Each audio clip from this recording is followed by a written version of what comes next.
and we're now welcoming Leif Thomas from Stanford University. Thanks very much, and I'd really like to thank the organizers for organizing such a stimulating program and workshop, and in particular Mary Louise and Bruce for inviting me to speak. And I'd really like to encourage you all to ask questions throughout my talk. We look at this satellite image of sea surface temperature. You can see that there are these western boundary currents that advect cold fresh water from the north, warm salty water from the south in the subtropical gyre, and where they collide, they form this very strong front, the Gulf Stream front. But if you look more closely at the front and using high resolution in situ observations of the front, say these were measured on the RV NOR, these crisscrossing lines, transects following the front. If you look closely, you can sometimes find that the front is broken up into steps, staircases. And these are so-called flow-through temperature and salinity measurements. These are temperature and salinity measured at the bow of the ship as it's going along. And we're focusing on these four transects. Just to orient yourself, north is, so this is latitude on this axis, north is to the left, south is to the right, east is into the page, and the vertical axis is temperature here and salinity here, and both variables are colored. The ship track here is shown in gray, so we're crisscrossing back and forth, and you can see that as you go to the north, the temperature cools, but it cools in this step-like fashion. Salinity gets fresher, and it's also step-like. And in terms of scale, these step widths are a little less than 5 kilometers. A striking example of a staircase in the Gulf Stream was observed during the Casper's field campaign in October 2015, and they actually used airborne high-resolution sea surface temperature imagery. And these are some SST swaths. They're made along these 6 lines. And you can see these beautiful step-like patterns on the cold side of the main Gulf Stream front. And the interesting thing you note is that the steps are aligned with the front, and the width of the steps are a few hundreds of meters. Okay. And so you Langmuir turbulence enthusiasts out in the audience might say, well, why isn't that just Langmuir turbulence? Well, visual observations, imagery, actually showed that the surface waves were propagating at an oblique angle to these steps, and so suggesting that it's not Langmuir turbulence. Okay. So when you see these step-like features, many questions come to mind. Well, one, how are they formed? When are they formed? And why are they formed? And we think that these horizontal staircases are actually formed at ocean fronts. They're generated by this submesoscale shear instability known as symmetric instability. And I'm going to show you, just to give you a feel for what symmetric instability looks like, I'm going to show you an animation of simulation of a symmetrically unstable front that was solved using the Oceananigans ocean model that I ran on my laptop. And it uses laterally periodic boundary conditions for the perturbations, but you can see that the horizontal density gradient, there's a background uniform density gradient. And so what we're looking at here in the top panel, the black lines, that's the surface buoyancy. So you can see it forms into these series of steps. Let's run that again. And in the bottom panel, we have the cross-front velocity, and isopycnals are shown in black. So in the surface boundary layer, you see these overturning cells. So red is indicating flow that's to the right, and it's also upward. Blue is down and to the left, so there's these overturning cells. And where you have these convergent motions, that's where the steps form. They're frontogenetic. So outline of the talk, we're going to talk about the formation mechanism for these staircases by symmetric instability. We'll first cover the basics of symmetric instability. It's physics. It's governing physics. We'll discuss scalings for the lateral width of the steps. Then we'll think about the functionality of those staircases. Why are they formed? And then we'll talk about the necessary conditions for staircase formation. And then, when you look at these these simulations, these sharp steps in buoyancy and hence density, you might think, well, you got this sharp step in density. Fluid does not want to cross a large step in density, so maybe these are barriers to transport. But on the other hand, they're formed in a surface boundary layer with enhanced turbulence, so maybe they aren't. So we are going to address the effects of the staircases on the transport and mixing of tracers. And then if there's enough time, I'd like to make connections of these processes that are happening in boundary layers to vertical layering in the ocean interior. So again, feel free to ask questions at any time. So let's start out with the basics of symmetric instability. It's one of a class of overturning instabilities that forms when the Ertel potential vorticity takes the opposite sign of the Coriolis parameter. Ertel potential vorticity is defined here as the dot product of the absolute vorticity with the buoyancy gradient. And there are several types of instabilities that can develop when the PV is the opposite sign of F. And it depends on what term in the PV is actually changing the sign. So, for example, when the buoyancy frequency squared is less than 0, that's the classic gravitational or convective instability. It's deriving its energy from the buoyancy flux, the convective available potential energy. When the absolute vorticity, F plus zeta, is the opposite sign of F, zeta is the vertical component of the vorticity, you get centrifugal or inertial instability. Think of the classic Taylor-Couette experiment. And it derives its energy from the lateral shear in the flow via this lateral shear production. And then you have symmetric instability, which develops in a flow with a thermal wind shear. And it obviously derives its energy from the vertical shear in that geostrophic flow through this geostrophic shear production. And it's found in a flow that is stably stratified. The absolute vorticity is of the same sign of F, so it's not centrifugally unstable. But the Richardson number of this balanced flow, it's basically a Richardson number calculated with the thermal wind shear. It's less than this critical threshold that depends on the vorticity, but for typical values in the ocean, that's 1. So it's greater than the threshold for Kelvin-Helmholtz instability, and it's ultimately deriving its energy from the vertical shear. We can understand why a flow like this is unstable by using a parcel argument and where we think about two quantities that are conserved. One, the buoyancy, defined here in terms of the density rho, and then the absolute momentum. It's an angular momentum-like quantity that is conserved in an inviscid fluid, but also a fluid that is two-dimensional. We're thinking about ocean fronts, and ocean fronts are characterized by flows that have much sharper scales in one direction than the other direction. And so if we approximate that as 2D, the absolute momentum is conserved. Okay, so for a 2D flow that's invariant in that direction, you can show that the potential vorticity is actually the Jacobian of the buoyancy and the absolute momentum. And so, knowing the geometrical interpretation of a Jacobian, that immediately tells you that when the PV changes sign, that tells you about the relative slopes of those two surfaces. And we'll see that's critical for the instability mechanism. So, parcel argument. Buoyancy and absolute momentum is conserved. We break the buoyancy into a background part, Bg, and a perturbation. Same thing with the zonal velocity u. And conservation of buoyancy states that the buoyancy anomaly is proportional to the change following a water parcel of the background buoyancy, and similarly with the absolute momentum. And these buoyancy and velocity anomalies generate forces. Buoyancy force, obviously, and then the Coriolis force that can be destabilizing under certain conditions. So, if we have a thermally wind-balanced flow, so we have buoyancy surfaces, isopycnals are shown here in black. We've got a lateral buoyancy gradient, Z is in the vertical. So you have a thermal wind shear. That tilts the absolute momentum surfaces over because U is varying in Z.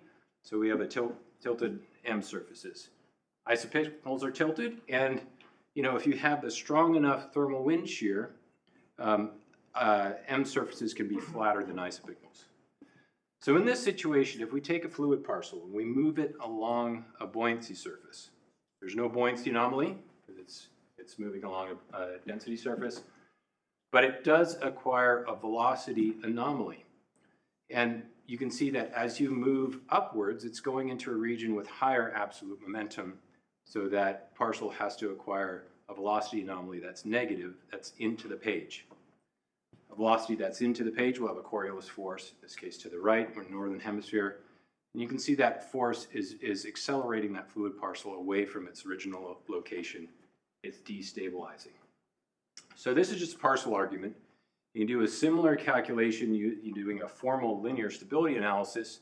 And in the case where you have no boundaries, the fastest growing SI mode it corresponds. It has streamlines that run parallel to isopickles, so it's not inducing a buoyancy force, and has a growth rate given by this formula. So you can immediately see this condition for instability popping out. Okay, any questions? Yeah, Bruce. Is there a characteristic length scale corresponding to that maximum growth rate, or is it? No, it's just the slope of the perturbation. So it's an analog to internal waves, right? Their frequency only depends on the slope of their streamlines, let's say in a two-dimensional. So I kind of think of SI as sort of the antimatter to matter of internal waves. Yeah. Bring them together. Yeah, exactly. Mary Louise, did you have a question? Can you, like in the simulations that you showed, can you clarify exactly what that circulation is at the front? We'll see a lot of examples. Okay. Yeah. Okay. Okay. All right. So in terms of summarizing the stability conditions, M surfaces are flatter than isopickles. It's unstable. The opposite, it's stable, and a fluid parcel displacement along isopickles will actually generate a restoring force, and that's a generalized internal wave in this system. And the marginally stable case is with those two surfaces running parallel to each other, PV0. Okay. So like any hydrodynamic instability, SI in its finite amplitude state drives the system to a state of marginal stability, PV equals 0. So, and that information is actually quite useful for determining that width of the steps that can form in fronts. So, SI modifies the flow. It's driving the system to a state of marginal stability, PV equals 0. And so if we look at the formula for the PV, take its lateral average and set it to 0, in this system, this tells you that if you have a non-zero horizontal buoyancy gradient, we're at a front, that tells you immediately the state of 0 PV corresponds to a state of non-zero stratification. And the strength of that stratification is given by this formula. It's equal to the square of the horizontal buoyancy gradient divided by F squared. Okay, and that corresponds to a Richardson number of 1. And we're going to look at this animation here of a symmetrically unstable flow that's unforced. And we're going to look at the surface buoyancy field here in black, surface along front velocity in red. And in this panel, it's the potential vorticity in color, isopickles in black. And on the left here, this is the lateral average of the PV. And you can see here that dashed red line corresponds to the initial condition, initial value of the PV in that boundary layer, which you can see is slightly negative. And the bottom panel, this is the velocity into and out of the page. So you see this nice thermal wind shear, this gradient in momentum. Isopickles, again, are in contours. And on the left, this is the laterally average buoyancy field, which starts out with weak stratification. This dashed line, the slope of that dashed line corresponds to n squared in this PV equals 0 state. Okay, so we're going to look at the evolution of this flow in time. And so you can see the PV gets mixed up, and you can see immediately that the PV increases. We're going to a state of 0 PV. And let's run that forward in time again. take a look at this, the momentum field. You can see that SI is storing momentum. It's drawing high momentum fluid down, low momentum fluid up. By storing momentum, basically we have a geostrophic shear production that's positive. The instability is acquiring energy from that thermal wind shear. At this final state, you can see that mean stratification is approaching the mean stratification predicted by this value. Yeah? What's setting the horizontal lens plane? We're getting there. We're getting there. Okay. Any other questions about this? But also you notice that even in this SI unstable case that's not forced, we have steps. And notice that those steps have little jumps too in the jets. We have jets. Okay. Well, so here's the idea. The width of the horizontal steps is set by the width of the SI overturning cells in the state of marginal stability. And so for these SI modes that grow in these boundary layers, they have a depth which is set by the boundary layer depth, h. Now, as I said, the fastest growing SI mode has streamlines that run parallel to isopycnals. So the aspect ratio of an SI cell, HSI over LSI, should go like the isopycnal slope, which by definition is the horizontal buoyancy gradient over the vertical buoyancy gradient. In this state of marginal stability, we have an expression for the stratification, and if you substitute that into this formula and solve for LSI, it's equal to the boundary layer depth times the horizontal buoyancy gradient over F squared. So this is our scaling for the width of this step. How Yeah. sensitive is the cell size to deviation from margin? Well, we can get a sense of that from the evolution of the step size with time. And maybe we can run that movie once again and take a look at the steps that form.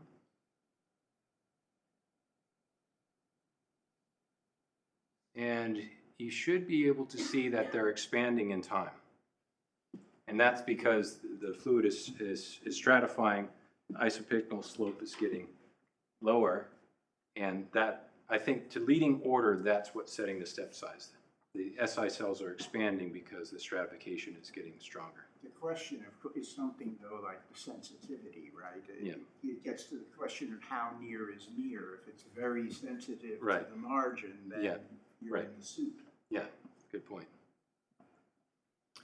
Yeah, go ahead, Max. So your step size emerges as a non-linear effect, not something set in the linear growth. Right, because you can see that it's the linear growth rate, the linear stability predicts a much smaller width. But it's kind of a quasi-linear scaling because we're assuming that the SI modes are still parallel to isopycnals, which is what you predict from the fastest growing mode. But the background flow has adjusted. Okay. All right, so there's an alternate scaling argument for the step width that involves the theory of frontogenesis by geostrophic adjustment. And so you'll all remember from your GFD classes the classic problem of geostrophic adjustment. And the archetypal problem is you start out with a front that is completely mixed in the vertical. What's shown here in contours are isopycnals, so depth and cross-front distance. You start out with a completely mixed front with no flow. And in this case, the PV is 0. Okay? And then you let the system adjust, you let it reach a state of geostrophic balance, but retaining this constraint that the PV is 0 at all times. Okay? And so you can see that there's some analogs here with the SI instability problem, because SI is trying to mix momentum, and it's also trying to keep the system in a state of near 0 PV. Okay, so Wu in 1984 developed this theory for this geostrophic adjustment and showed that the step width can develop these discontinuities, basically a front. And so the hypothesis is that the step width is actually set by the widest front that forms a discontinuity under geostrophic adjustment for a flow with 0 PV. So if you keep these parameters of the front, you know, it's horizontally average buoyancy constant, you keep the depth constant, you keep F constant, and you adjust the width of the front. So these are 3 panels corresponding to front whose width is decreasing. You see that once the front width gets to this LSI scale, that's when you form a discontinuity. And take a look at the surface buoyancy field here in the adjusted state. It looks quite similar actually to the buoyancy field that we saw in the nonlinear simulations. Okay. So both the SI scaling and this scaling result in the same scale for the step width. Okay. So let's use this scaling. Let's test it with the observations. So the first thing we want to know is, in these observed steps, was the flow symmetrically unstable? So in the Casper observations, they made some transects crossing through the front. So this is depth and longitude of salinity, and temperature isopycnals are shown here in black. So we have the warm core of the Gulf Stream. This is the northern side of the Gulf Stream. This dashed white line is where they observed the steps. So if we plot a profile of stratification in blue along this line and the magnitude of the thermal wind shear, you can see that the thermal wind shear exceeds the stratification above a depth of 5 meters. So that's when the Richardson number of the balanced flow drops below 1, it's symmetrically unstable. Given the horizontal density gradient and the stratification, you can infer an isopycnal slope. This is 1 over the isopycnal slope. And in this surface boundary layer, this reaches a value of about 40. So the scaling would say that LSI should go like the boundary layer depth times the 1 over the isopycnal slope, and that's about 200 meters for this for these parameters, and that's similar to the step width that was observed. Yeah. So to what extent, like, would you see a vertical profile like that map onto the surface gradient in this setting? So how often does that happen? Yeah. Or well, I mean, couldn't you look at a vertical profile and get some information, or do you have a lot of convergence once you get? So you'd say if you're going out and you're making measurements and you're measuring the stratification and horizontal density gradient and get the thermal wind shear, you could see if you're satisfying the criteria for SI and then get a prediction for that step width scale. Yeah, you could do that. But then you'd want to look at the flow-through data to see if there's some steps. Yeah, I was just asking if you could see it mapping on the Oh, surface, mapping on the horizontal. the surface front mapping onto. Oh, well, wait for that. We might see evidence in the lat mix observations. So lat mix, the step width is about 4 kilometers wide. And along this cruise, we not only had one ship, the Nord, we had a second ship, the Atlantis, which was making these larger scale transects across the front. The Atlantis had a shipboard ADCP, so we could measure velocity, and it had a fast CTD. You could measure density, so you could estimate the PV, and these are transects of the PV. And I want you to focus on these transects over here to the left. Time here is in year day, and just to note that when we observed these steps, it was between year day 65 and 65.2. So you can see that the PV is negative, stratification is stable, the vertical vorticity over F, it's always greater than -1, so it's centrifugally stable. So it's satisfying all the conditions for symmetric instability. Now we can take the depth of this boundary layer. It's about 100 meters, and we take the isopycnal slope and just doing the geometry to get LSI. You can see that's less than 5 kilometers. It's consistent with the scaling.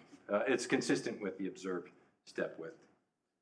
Now, if we get rid of that, you might be able to see some convergences here, some divergences here. That might be evidence of an SI overturning cell. in the interior. Okay. All right.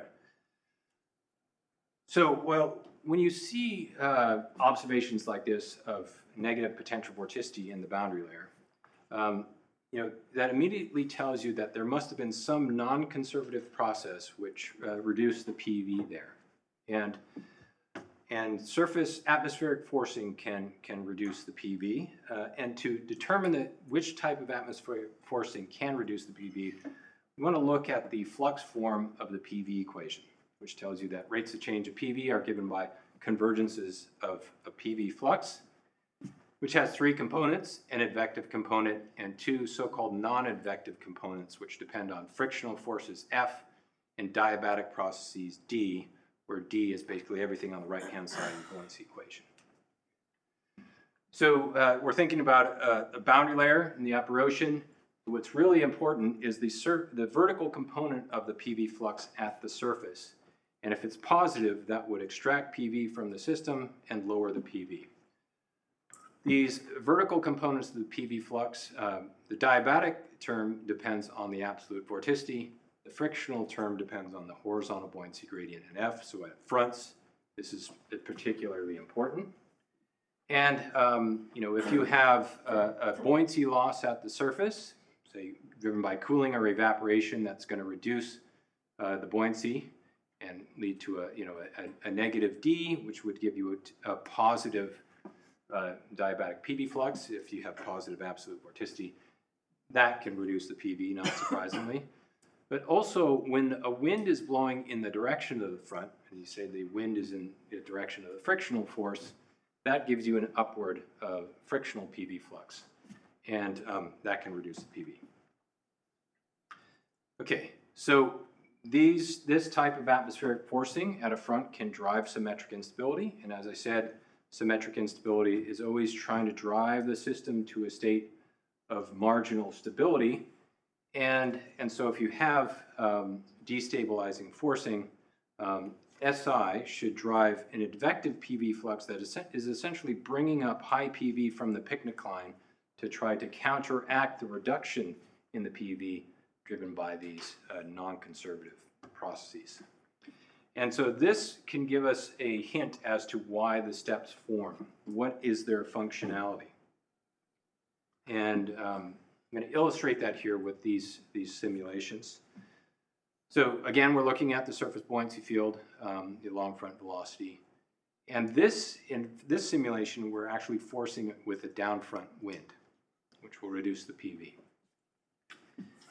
This panel here, we have isopycnals and potential vorticity. This is the laterally average PV. You can see it's initially starting out with near zero PV in the boundary layer. And in the bottom panel, we have the cross-front velocity. So that's going to tell you about those secondary circulations associated with SI. Okay. So let's run that forward in time. You can see that we generated negative PV in that surface boundary layer through these frictional processes. And but then you can see that the mean PV is staying, near zero. SI is trying to keep the system in a state of marginal stability. And this snapshot in PV shows how it does that. You can see that there's these cusps of high PV water coming from the picnic line, and they're being drawn up on these frontal interfaces that connect to these steps at the surface. At the steps, you see that that's where the negative PV is strongest. And we can understand why it's strongest from thinking about the form for the frictional PV flux. Frictional PV flux is going to be strongest where you have the strongest lateral buoyancy gradients.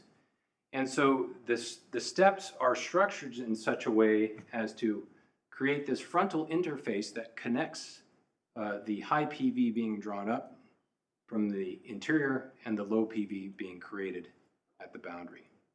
And so you have this really efficient mechanism where these two PV sources, PV source and sink, is connected along this pathway, and SI is stirring that fluid along that pathway, and it's mixing and driving an irreversible change in the PV. Okay. Any questions about this? Because I know this is one of the more complicated slides. Okay. All right. Well, this simulation, it was, relatively coarse resolution, and the subgrid scale parameterization is very simple. It's just constant turbulent diffusivities and viscosities. If you actually resolve the turbulence in this system, and by running high resolution simulations, this is what John Taylor did back in the late 2000s with Prof. Ferrari. You find that on these frontal interfaces, the symmetric instability is actually unstable to a secondary instability, and basically Kelvin-Helmholtz instability, that preferentially generates this mixing along the frontal interface. And this is just where that negative PV is being drawn down from the surface, high PV being brought up. So those water masses are kind of running the gauntlet through all this turbulence, and that structure is really going to lead to an effective irreversible mixing of PV. Okay. All right, so we've covered how these steps form, basically convergence. Yeah. Is that an essential part of the story? Or Probably not. Yeah. Yeah, it's just a detail, but an interesting detail. It's an observation. Yeah. And I'll, when we talk about mixing of tracers, we'll see where else mixing is quite enhanced in this boundary layer. And this takes place throughout, not just when you're at marginal stability, but... Yeah, and here we're really thinking about the force case, where the system is trying to stay at marginal stability, but it's constantly being forced. This may be jumping the gun, but I can't resist. Since you've said marginal stability about 10 times already in the talk, can you recover the staircase formation here from a quasi-linear theory, as we've heard about ad nauseum in this program? Yeah. I mean, that would be that would be the proof of the pudding, as it were. Yeah. Well, I mean, if you started at 0 PV, the SI mode would not grow, right? Sure, but I mean, suppose you initialized at non-zero and then let it go. Yeah. Yeah. Well, this is, and I hope Greg is online. I hope Greg will at least view this. And we talked about making such a calculation and actually doing a multi-scale calculation where you can resolve these, you could capture the physics of these secondary instabilities along with the primary instability, and possibly in that state of near marginal stability. So something to explore in the future. Okay. So we've talked about how they form, how the steps form, why they form. Now let's talk about when they form. And so the necessary conditions for staircase formation depends on both the strength of the atmospheric forcing, also depends on the width of the front, and then three-dimensional processes. So far you've just seen simulations that are purely 2D. If you allow for 3D instabilities, what happens? Okay, so SI will only form in a strong enough front, but also for forcing that is not too strong. And we can understand the conditions for SI formation and therefore staircase formation by looking at the energetics of forced symmetric instability. And when you explore this energetics, you see that the surface boundary layer is actually split into two layers that have different sources of turbulent kinetic energy. And you really want to use a large eddy simulation to study this, and these are simulations that John ran several years ago. And what we're looking at is the terms in the TKE budget, and I want you to focus on the total shear production term in blue and the geostrophic shear production term in teal. And recall that the geostrophic shear production, it's just the mean shear that's involved there is just the thermal wind shear. Okay. So you can see that there's this near surface layer where you have this strong ageostrophic shear, and that dominates the source of turbulent kinetic energy. This is and if you have surface cooling, you find that the buoyancy flux is positive. That's the dominant source of TKE. This is the so-called convective layer, and it's unstable or weakly stratified. Has low Richardson numbers. This is kind of like the classic mixed layer in the ocean. But beneath that, there's a stratified layer where the dominant source of turbulent kinetic energy is the geostrophic shear production, and that's what we call the SI layer. And John and Prof came up with this intrinsic formula for the ratio of the convective layer depth to the total boundary layer depth. And it depends on the ratios of velocity scales, in particular the friction velocity, which is a measure of the wind stress, to the change in geostrophic velocity across in the front and across the boundary layer. So that's really a measure of the strength of the front. And if you have cooling or buoyancy loss, it depends on the ratio of the so-called convective velocity to the delta UG. So in the limit where, let's just consider the case where we're forcing by winds. In the limit where U star over delta UG is much greater than 1, you can see that little h over big H goes to 1. The boundary layer is just filled with the convective layer. This is just a classic mixed layer. So even if you had negative PV, or PV of the opposite sign of F, in this boundary layer, SI would not impact the energetics. It's just a classic boundary layer. If on the other limit, when U star over delta UG is much less than 1, little h over big H is much less than 1, and the SI layer fills the boundary layer, this is when you would have staircase formation. So these staircases, it's not just enough to consider the sign of the PV, you also have to think about the surface forcing. And so again, you Langmuir turbulence enthusiasts out there could see the analogs between the turbulent Langmuir number, which is the square root of U star over the Stokes drift. Okay. So we're covering atmospheric forcing. Now let's think about the width of the front. And John's former student, Aaron Winkers, studied this during his PhD. And he looked at a front that was initially unstratified, so isopycnals are shown here in black. But this front had a thermal wind shear, so it wasn't like the geostrophic adjustment problem. So so the PV was negative here. Goes SI unstable, develops these overturning cells, the front flops over, and he studied this problem for various frontal widths L.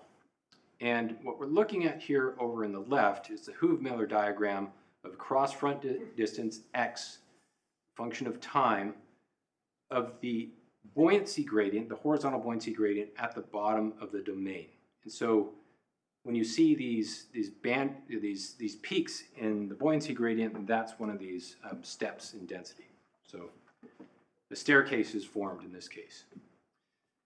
When we vary the width of that front relative to LSI, you can see that as you cross L over LSI equal to 1, there are no longer steps. There's just a single front. And so, this makes a lot of sense, but the key point is you have to have a wide enough front to form these staircases, and LSI is really what's telling you how wide the front has to be. Okay? Now, let's think about three-dimensional processes. And Samper and Taylor explored this using a fully 3D simulation. It was a symmetrically unstable front.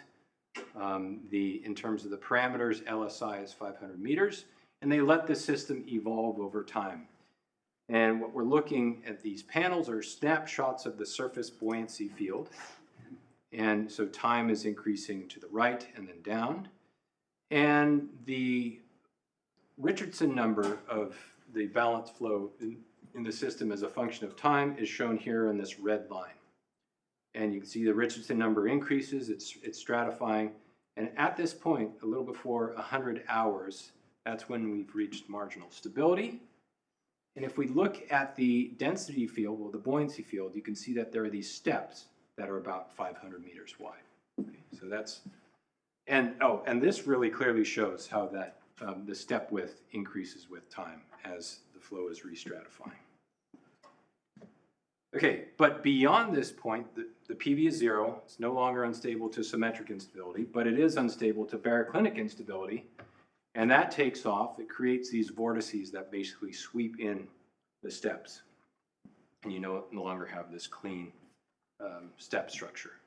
But, if you were to force this, if you were to force this with destabilizing atmospheric forcing, you could drive the system to an SI unstable state and potentially regenerate those frontlets and those steps.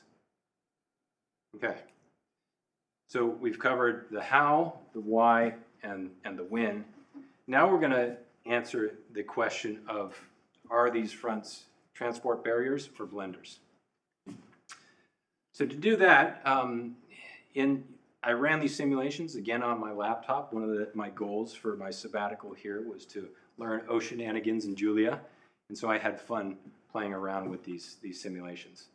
But what I did is I actually injected a passive tracer, a dye, that was initially 10 meters thick in the vertical and 1 kilometer wide at these 2 locations. So we had blue dye over here, red dye over here, and these dye patches were initially bounded by these isopycnal layers indicated by the cyan lines here and the magenta lines here, which you can barely see. And this is the simulation that's forced by downfront winds. And let's see what happens. And I'm also pointing out this one step that is to the left of the blue patch here. I'm indicating it with this arrow. So we inject a dye, and we see that this surface dye rapidly gets spread slantwise along isopycnals. But you can see that it doesn't stay in that same isopycnal class, and it's spreading horizontally, and it's also mixing vertically. Run that again.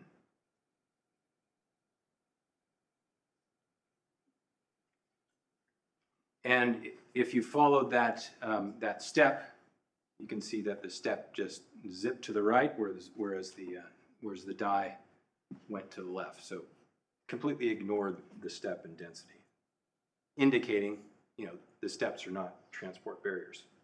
So let's break that down a little bit further into the stages of this tracer dispersion. So there's kind of 2 steps. The SI cells, which are nominally along isopycnals, they basically stir the tracer slantwise along isopycnals, and so that increases their lateral scale and their vertical scale. But then, the boundary layer is full of these, small scale mixing, and the mixing is really enhanced. I mean, it's enhanced not only on the interface, but it's also enhanced, it's especially enhanced right in that surface convective layer. And so when that dye is brought up to the surface, you can see that's when it's actually crossing that isopycnal surface. And so we have a combination of lateral and vertical stirring plus vertical mixing. You have those 2 elements, you get shear dispersion. And so SI is an effective mixer through shear dispersion. Okay. So we actually had the opportunity to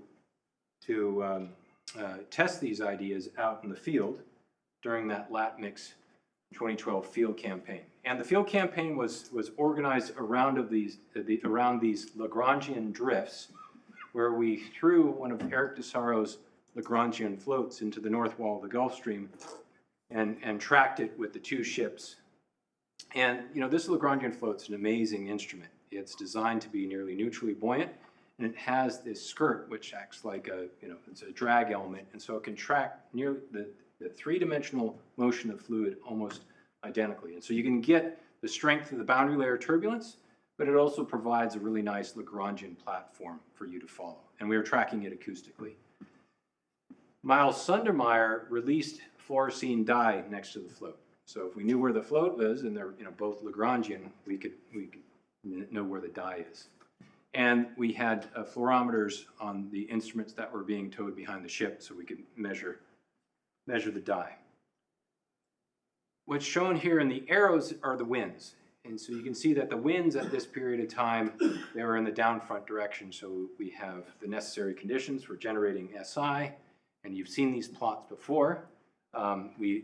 Negative PV was indeed generated. So we have the conditions for SI. So let's look at the dispersal of the dye. So this is a movie of the dye concentration, which is shown in the green contours. Isopycnals are shown here in black.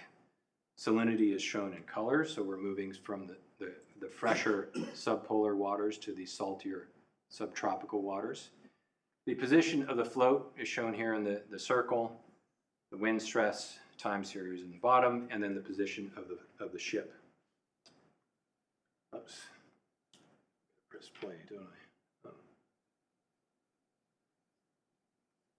I? Okay. So you can see that the dye is mixed vertically and horizontally.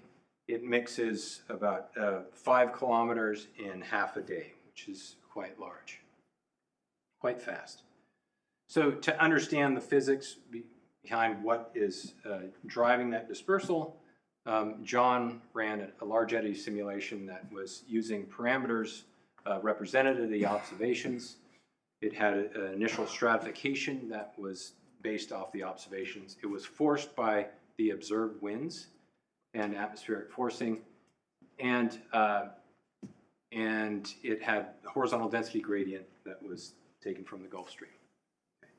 And this was analyzed by my former postdoc, Jacob Wenegrat, who's now a professor at the University of Maryland.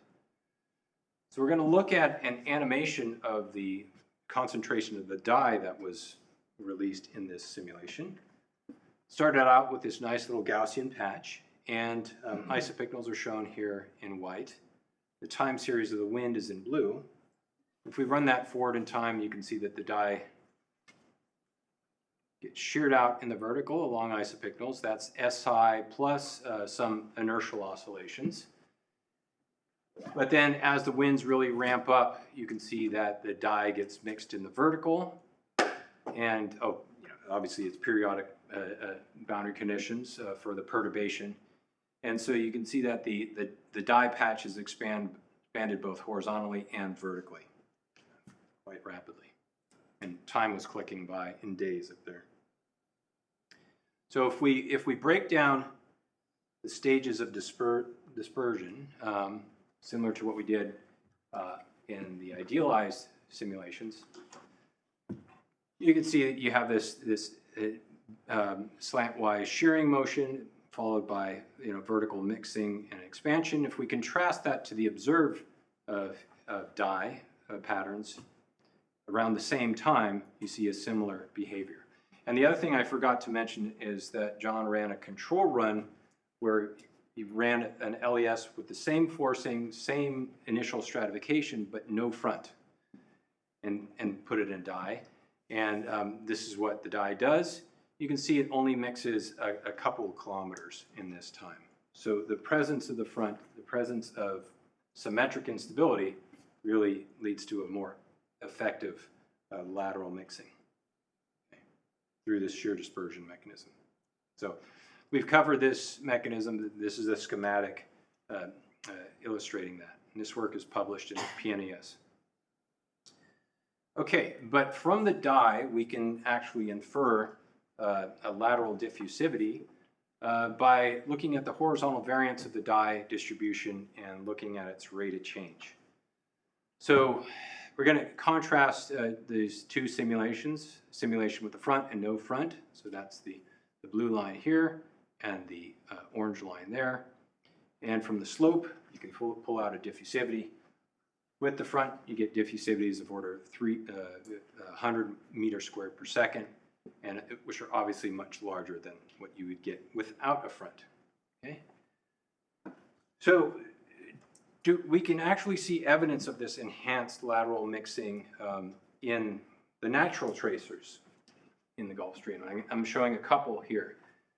This is salinity that was measured on this cruise. You see the fresher waters of the subpolar gyre, the saltier waters of the subtropical gyre. But notice that there's a difference whether or not you're below the boundary layer or above the boundary layer. So below the boundary layer, you have these very sharp gradients. Within the boundary layer, it's more diffuse. And I think that is evidence that these boundary layer processes, SI, is mixing that salinity field. This is excess phosphate. Just think about it as phosphate. It's a nutrient that's used by phytoplankton. There's a lot of phosphate to the north of the Gulf Stream, not so much to the south in the subtropics. We're not plotting density here, but the isotax of velocity are shown here in contours. So, this bullet here, that's the Gulf Stream. And so to the north, that's the North Wall. But you immediately notice that there's a big difference between, the upper 100 meters and below. The upper 100 meters, that's in the boundary layer. There's a lot of apparent mixing across the gyre boundary of that nutrient phosphate. Now, this has important implications potentially for the sequestration of carbon in the subtropics. The subtropics are known as the deserts of the sea because they're depleted in nutrients. But if you actually make estimates of the CO2 flux into and out of the ocean, in the subtropics, it's actually, the CO2 flux is negative. It's into the ocean. So negative values, which are given by the magenta to blue shades. In the subtropics, we have negative values there. And it's thought that the sequestration of carbon is really associated with photosynthesis due to these nitrogen fixers. But while the nitrogen fixers can pull nitrogen out of the air, they can't pull phosphate out of the air. And so Jamie Poulter was interested in how these nitrogen fixers could get phosphate into the subtropical gyre. And she hypothesized and actually calculated that you would need a flux across the north wall of the Gulf Stream to support that nitrogen fixation. And given the fluxes that were required, she estimated you would need a turbulent diffusivity, a horizontal turbulent diffusivity of order 100 meters squared per second to do that. So it's possible that shear dispersion by SI could play an important role in the flux of nutrients to the subtropics, and hence the sequestration in carbon. And that's my connection to climate for you guys. Okay, I have just a little bit of time. I just wanted to talk about connections to layering in the interior, ocean interior, vertical layering. Michael gave a very nice talk on these eddies in the ocean interior on Tuesday, these MEDIs, and these are a class of submesoscale coherent vortex, although those are definitely mesoscale. And they're these lenticular vortices, as we saw, and they have anticyclonic vorticity, but they're characterized by core waters that have low PV. So it has anticyclonic vorticity, but weak stratification. This is an example of an SCV in the Japan Sea. Isopycnals are shown here in contour, so you can see this expansion of the isopycnal layers in one of the, well, this is basically two side-stacked SCVs.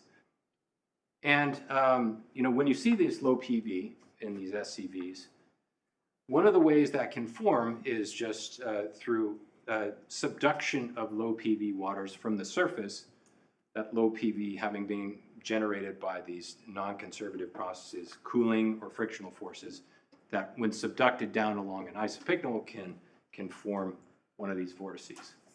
Now, analogous processes can happen at the bottom of the ocean.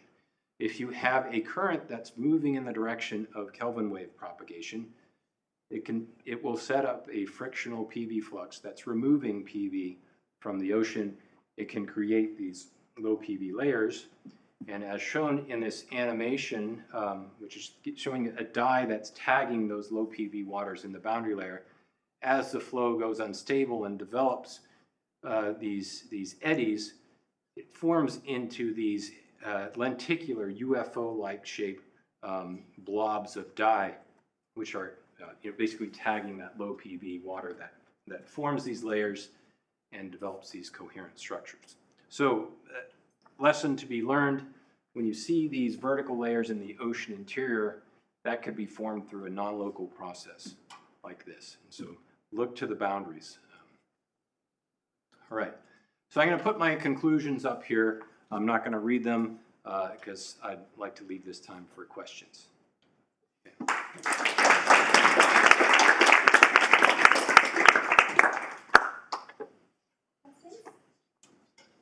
Yeah, go. So shear dispersion normally corresponds to a nonlinear diffusion equation. Yeah. Can you use any scalings from, say, this SI velocity overturnings to come up with a coefficient for that and make Yes. some prediction that Yes. matches yours? Yes, and as you said, so if you do those scalings, so basically using a mixing link argument, you can scale the velocity of the SI cells as basically it's given by the thermal wind shear times the vertical scale, which is the boundary layer depth. So there you're basically getting a horizontal buoyancy gradient from that thermal wind shear. And then you need a horizontal length scale. And so you can use this scaling for LSI, which depends on the horizontal length scale. So you multiply the two, you'll see that it scales the horizontal buoyancy gradient scaled, so that the flux goes like the horizontal buoyancy gradient cubed, right? Which is what these classic theories of Young, the sub-inertial mixed layer approximation, which gives you this type of shear dispersion. It's entirely consistent with that.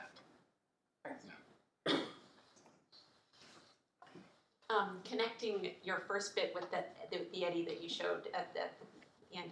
Yeah. In your LES simulations, do you see any indication of eddies subducted? No, because they're 2D. But if Oh, you right, okay. let's see if I can get there. I ran many years ago. Oh, no. Oh, there we go. Okay, so this is a setup it's a 3D flow. It has two fronts, and it was forced by a downfront wind. And what we're going to look at is these are two isopycnal layers that are bounding the front. So focus on this front here. And this is the PV along this isopycnal layer.